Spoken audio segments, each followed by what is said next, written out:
CSI net life science exam में part सी एक ऐसी जगह है जो या तो आपका जेआरएफ कंफर्म करती है या आपको कंपटीशन से बाहर कर देती है। 75 क्वेश्चंस देखकर लगता है कि हमारे पास बहुत चॉइसेस है, पर रियलिटी में ये एक बहुत बड़ा ट्रैप है। ज़्यादा ऑप्शंस का मतलब है ज़्यादा कंफ्यूजन और सबसे बड़ा दुश्मन है हमारा टाइम वेस्ट। क्या आपके साथ भी कभी ऐसा हुआ है कि आपने कोई लेंदी एक्सपेरिमेंटल क्वेश्चन पढ़ना शुरू किया है, उसमें 10 मिनट लगा दिए और एंड में रियलाइज हुआ कि आपको तो इसका आंसर आता ही नहीं है। ये एक ऐसी गलती है जो एग्जाम हॉल में आपके कॉन्फिडेंस को ज़ीरो कर सकती है, क्योंकि पार्ट सी अकेले 100 मार्क्स कैरी करता है। इस सेक्शन में की गई एक छोटी सी गलती पूरे पेपर को खराब कर सकती है। मैं हूं पीयूष लक्ष्कार और मैं अपने एक्सपीरियंस और ऑल इंडिया रैंक सिक्योर करने के बाद मैं ये कॉन्फिडेंटली कह सकता हूं कि जेआरएफ उसका क्लियर नहीं होगा जो 75 क्वेश्चन अटेम्प्ट करने की कोशिश करते हैं, बल्कि उनका होता है जिन्हें ये पता है कि वो बेस्ट 25 क्वेश्चंस कैसे सेलेक्ट करने हैं।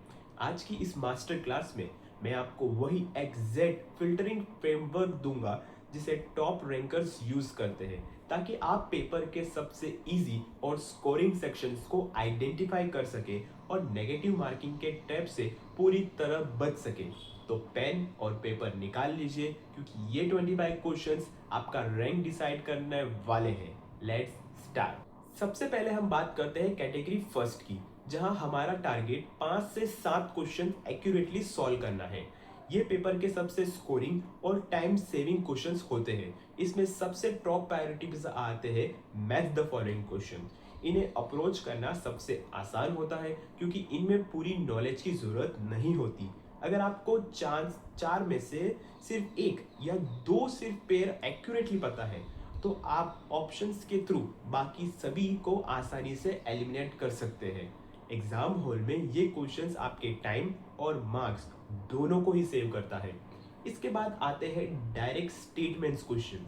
कई बार पार्ट सी में कुछ क्वेश्चंस डायरेक्ट फैक्ट बेस्ड आते हैं।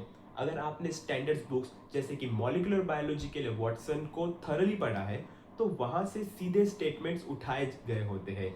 इनमें आपको कोई कॉम्प्लेक्स लॉजिक या मैथ्स अप्लाई बिल्कुल नहीं करना होता। अगर याद है तो आंसर तुरंत निकल जाएगा।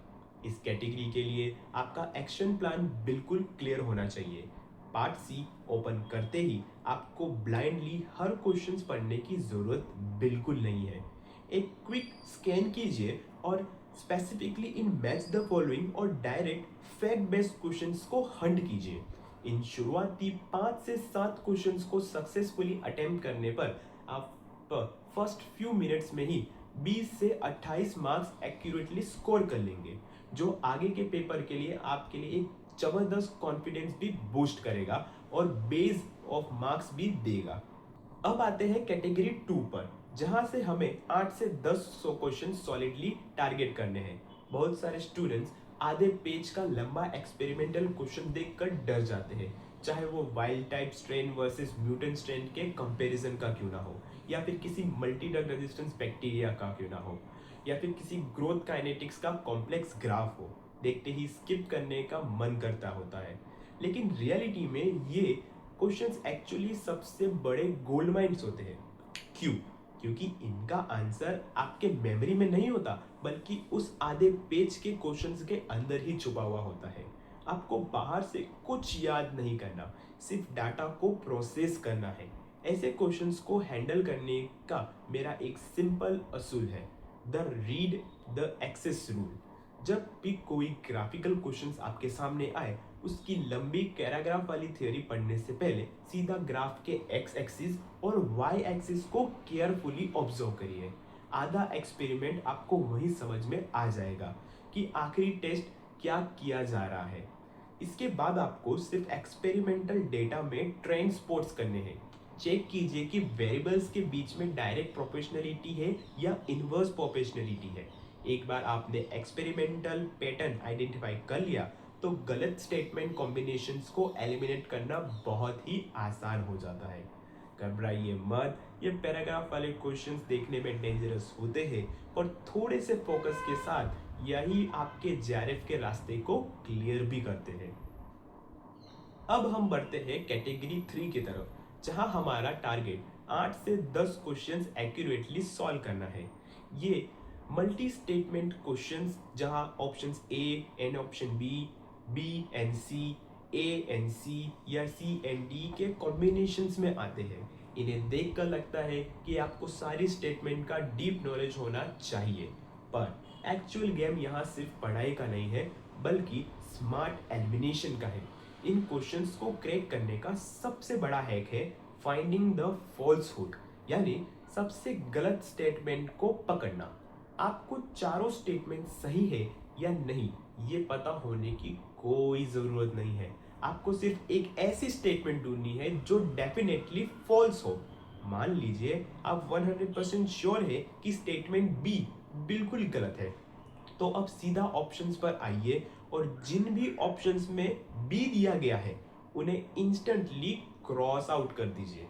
कई बार सिर्फ एक गलत स्टेटमेंट को आइडेंटिफाई करने से ही सीधा सही आंसर निकल जाता है, और इस गलत स्टेटमेंट को जल्दी पहचानने का एक बहुत सॉलिड तरीका है एक्सट्रीम वर्ड्स का स्पोर्ट्स करना। अगर किसी स्टेटमेंट में ऑलवेज, नेवर, ओनली या एंटायरली जैसे एब्सोल्यूट वर्ड यूज है तो आपको तुरंत अलर्ट हो जाना चाहिए। हम लाइफ साइंस पढ़ रहे हैं और बायोलॉजी में एक्सेप्शंस पर हर जगह होते हैं। किसी भी बायोलॉजिकल प्रोसेस के बिना एक्सेप्शंस के 100% एब्सोल्यूट होना बहुत रेयर केस है। तो जब भी आपको ये एक्सट्रीम वर्ड्स दिखे उन स्टेटमेंट्स पर हाईली सस्पिशियस रखिए। मोस्ट ऑफ द टाइम वही स्टेटमेंट इनकरेक्ट होती है और वहीं से आपके एलिमिनेशन का रास्ता भी खुल जाता है। पार्ट सी में सिर्फ ये जानना काफ़ी नहीं है कि क्या अटेम्प्ट करना है, बल्कि क्या इंस्टेंटली छोड़ना है ये जानना उससे भी ज़्यादा ज़रूरी है। यहाँ आते हैं हम हमारे रेड फ्लैग क्वेश्चंस की तरफ, जिन्हें देखते ही आपको अपना टाइम बचाना है और आगे बढ़ना है। सबसे पहले आते हैं कैलकुलेशन हैवी ट्रैप्स। अगर कैलकुलेशंस और मैथ्स आपका स्ट्रॉन्ग सूट एरिया नहीं है तो कॉम्प्लेक्स बायोस्टैटिस्टिक्स या हार्डकोर पेडिग्री जेनेटिक्स के उन न्यूमेरिकल्स को तुरंत स्किप कर दीजिए जो देखने में ही लेंदी लग रहे हैं। इनमें उलझकर टाइम वेस्ट करने का एग्जाम हॉल में कोई फायदा नहीं है। दूसरा और सबसे खतरनाक है द ईगो ट्रैप। ये एक ऐसी मिस्टेक है जहां अच्छे अच्छे well prepared student marks lose कर देते हैं। मान लीजिए कि आपका बैकग्राउंड माइक्रोबायोलॉजी में बहुत स्ट्रॉन्ग है और आपने पैथोजेंस एंड आइसोलेशंस पर बहुत ही इन डेप्थ स्टडी की है। अब अगर पेपर में एडवांस माइक्रोबायोलॉजी का कोई डेलिबरेटली कंफ्यूजिंग और ट्विस्टेड क्वेश्चन आ जाता है तो उसको ईगो पर मत लीजिए। ऐसे बिल्कुल नहीं सोचना है कि ये तो मेरा स्पेशलाइज्ड टॉपिक है, मुझे ये अटेम्प्ट करना ही पड़ेगा। एग्जाम हॉल में ईगो हमेशा नेगेटिव मार्किंग की तरफ ले जाता है। अगर क्वेश्चन अजीब लग रहा है तो उसे स्किप करना ही स्मार्ट चॉइस है। और तीसरा रेड फ्लैग है अनफिमिलियर टेरिटरीज। पार्ट सी में एग्जामिनर्स अक्सर 2 या 3 अलग अलग यूनिट्स के कॉन्सेप्ट को मिक्स करके एक सिंगल क्वेश्चन फ्रेम करते हैं। अगर आपको कोई ऐसा क्वेश्चन दिखता है जहां किसी ऐसी यूनिट का लॉजिक यूज किया जा रहा है जिसे आपने प्रिपेयर नहीं किया था तो वहां ब्लाइंड गेसेस वर्क बिल्कुल मत कीजिए। अपने सेफ जोन्स में रहिए और सिर्फ वही 25 क्वेश्चंस टारगेट कीजिए जिन पर आपको सॉलिड कॉन्फिडेंस हो। तो इन सभी कैटेगरी और ट्रैप को समझने के बाद इनको एग्जाम हॉल में एग्जीक्यूट कैसे करना है, इसके लिए आपको इन सिंपल 3 स्टेप फ्रेमवर्क को स्ट्रिक्टली फॉलो करना है। स्टेप 1 है स्कैन एंड मार्क। जैसे ही आप पार्ट सी पर आते हैं तुरंत सॉल्व करना शुरू मत कीजिए। पहले कुछ मिनट सिर्फ पूरे 75 क्वेश्चंस को क्विकली स्क्रॉल करने में लगाइए। जो भी match the following, direct fact base या क्लियरली समझ आने वाले ग्राफिकल क्वेश्चंस आपको दिखे उन्हें क्वेश्चंस को नंबर अपने रफ शीट पर तुरंत नोट कर लीजिए। Step 2 the first pass. अब उन अनमार्क्ड लो हैंगिंग फ्रूट्स को सबसे पहले सॉल्व कीजिए। इस फर्स्ट फेज में आपको टारगेट उन आसान क्वेश्चंस को पकड़ना है जो आपको बिना किसी कंफ्यूजन के पहले ही राउंड में 30 से 40 सॉलिड मार्क्स सिक्योर करवा दे। और फाइनली स्टेप 3 है द डीप वर्क। एक स्ट्रॉन्ग बेस बनने के बाद अब अपना बचा हुआ टाइम उन मल्टी स्टेटमेंट और एनालिटिकल क्वेश्चंस पर लगाइए जहां आपको एलिमिनेशन मेथड अप्लाई करनी है। गलत स्टेटमेंट और एक्सट्रीम वर्ड्स को फिल्टर आउट कीजिए। ये डीप वर्क ही वो आखिरी पुश है जो आपके स्कोर को सेफली जेआरएफ कट ऑफ के पार ले जाएगा।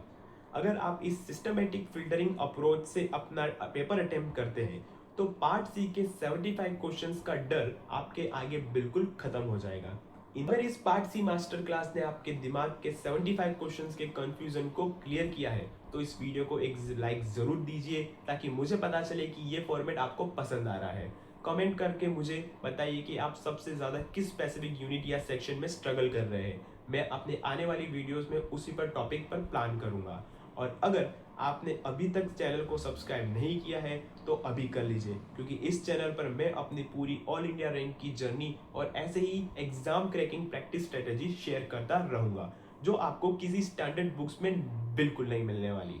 अपनी प्रिपरेशंस को स्मार्ट रखिए, मॉक टेस्ट एनालाइज करते रहिए और मैं मिलूंगा आपको नेक्स्ट वीडियो में। Keep learning. जय हिंद।